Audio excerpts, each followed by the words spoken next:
our neighborhood lost a giant. Gene Hackman was a dear friend of mine who died. Gene Hackman built a life that went beyond Hollywood. He found true love with Betsy Arakawa, his wife. Their friendship has stood the test of time and given him security away from the spotlight. Fans praised his acting skills on screen, but those who knew him best saw a dedicated husband and private person. But what was so strange about their death? What did the FBI find in the house? Gene and Betsy's deaths. The death of Gene Hackman shocked people all over the world. As the police look into his life more, they found something disturbing at his home.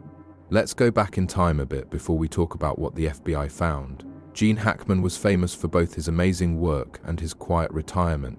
He lived in a peaceful villa out of the public eye. That being said, what was meant to be a safe place would soon be the focus of a disturbing probe.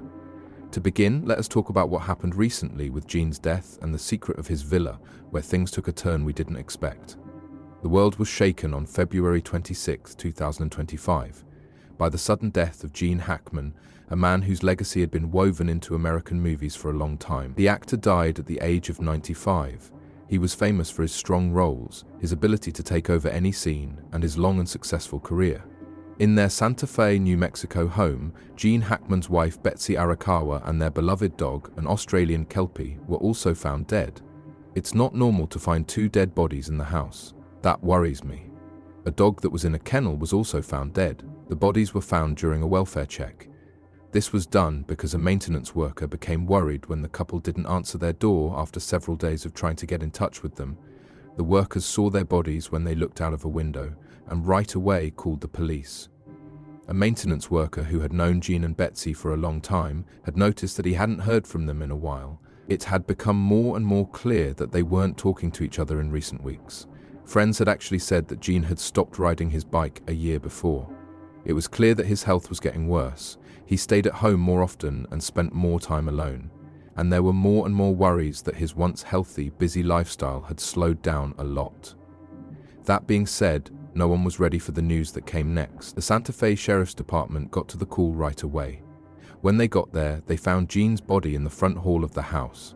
Betsy's was found in a bathroom, and prescription drug bottles were lying around in the area where they were found.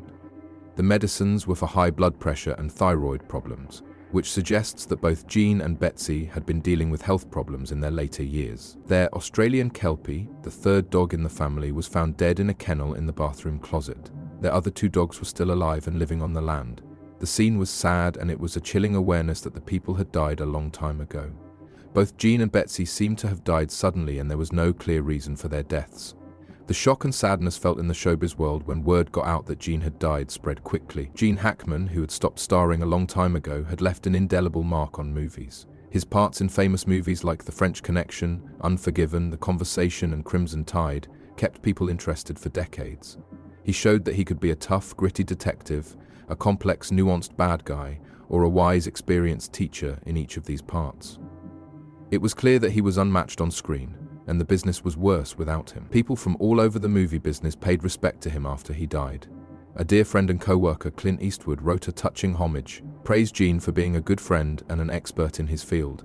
Clint said that Gene was the best actor ever because she was so focused and natural and never missed a note.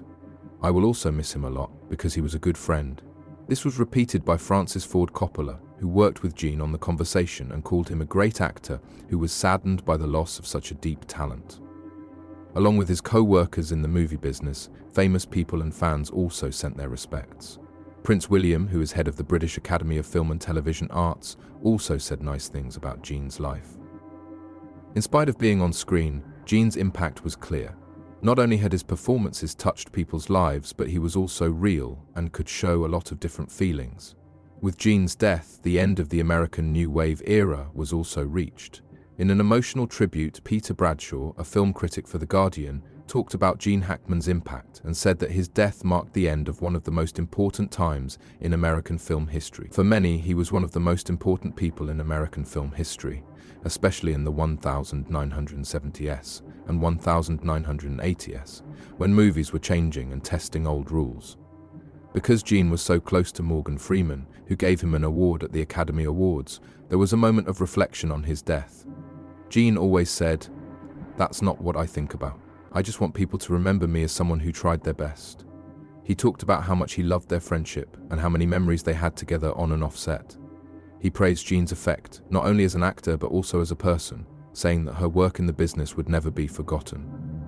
The deaths of Jean and Betsy left a huge hole in the hearts of many people who knew them both. Jean had been married to Betsy for almost 30 years. She had been by his side while he retired from acting and lived a quiet life away from the people, their life. Jean's early years in Hollywood were busy and famous, but his later years, filled with the joy of travel, animals, and deep friendships, seemed calm. People also talked about Jean's health in his later years after he died. People who knew him well said that he hadn't been as busy in recent years, which was very different from the tough and energetic parts he used to play on TV and in movies. His health was getting worse, which was similar to what many people had seen happen to his acts after he retired. Before we tell you what the FBI just found, let's take a look at their villa. A place to get away from everyday life, the villa. Gene Hackman's home in the hills outside of Santa Fe, New Mexico, is a peaceful, private, and almost mystical place to be. Gene and his wife Betsy Arakawa lived in this quiet place for almost 20 years. It was a long way from the fame and noise of Hollywood, which Gene used to rule. In the late 1990s, Gene took a break from the public eye. He found comfort in this quiet, remote place where he could live his life his own way. The quiet house at the end of a twisting road is a long way from the busy city of Los Angeles. The house is so far away that you can't even see it unless you know where to look. The road to the house is dark because it goes along the side of the tall New Mexico mountains. The sky is usually very dark, with only the tiniest bits of starlight showing through. Jean had spent decades in the busy city of Hollywood, so this peace and quiet must have been a nice break for her. That's the kind of place you might dream of after years of fame and wealth. Jean's house is on 12 acres of land, so it is completely private.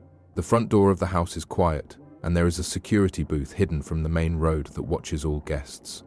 The house is reached by a long tree-lined drive that makes you feel completely alone.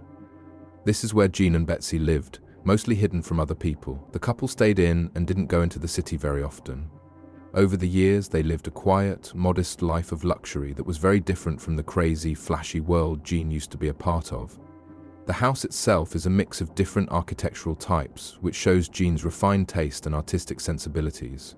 People have said that the house is a mix of Pueblo, colonial New Mexico, and Spanish Baroque. With its earthy tones and simple grace, it captures the spirit of Santa Fe.